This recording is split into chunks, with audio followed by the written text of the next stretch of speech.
war hoyala hoyala yey hoyala yey hoye hoyala yey hoyala yey hoyala yey hoye Allah de hoyala yey hoyala yey hoye murtida xala dhiri gelin macna le dhamaca diran dhambal dahaba dhuuxiyo lafaha idin dhalaalsiiya mid idin dhadhamayaan bulshada soo dhexdhigayaaye baldhegaha u fura waayadan dhimay wanaagiye dhacdadii la yaablihii xumaahay dhirigeelisaaye walaalahaan dhibaatadu dhextal dhabarjaab weeyaane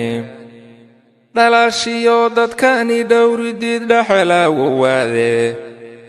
waxaan dhaqan iyo taariikh lahayn dhimay waarkeediiye dhinac mare ku dhaqankii sharciga ceebna loo dhimaaye in kitaabku xeer dhigaan u yahay dhuganba mayaane dhalya laysku dhowriyo lawaa dhaqankii toosnaaye nin walaalkii dheeldheelu dilay dhohan waaligiiye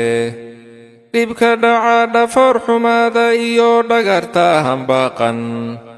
dhila iyo dagaalan dhammaan sannada dheeraada ayuunbal daraariyaa habeen howlka dhigataane dhabaqiyo waxaad dhacaarsataan dhila waaligiine dhalanteed ayuu idin la yahay dhigga aadmiguuye isma dhaamayaalow miyaan dhimir idin joogin dhugti iyo maxaa dhifihii idinka dheereeyey maxaa dhaawac laga baaqsan karo dhinaca noo saare maxaa dhaawac laga baaqsan karo dhinaca noo saaray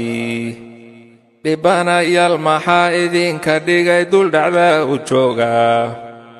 maxaa dhaamacda aad quudataan dhaxal idin siiyey dhagxumada maxaa idin dhex dhigay dhaqamadan liita kugu dhimayda ka dhimayda tani waa dhib waaligeede dheftiyo dadyahow dhaqanka guud laga dhaaxaysiiyey dhan kastaba dadyahow wada dhasheen kala dhammanaynin dhulka ay degaan iyo dadyahow dhaxal waadagaahi iska dhiga hubkan dhegta suran waa isku dhimateene war iska dhiga oo iska dhiga oo isku dhimateen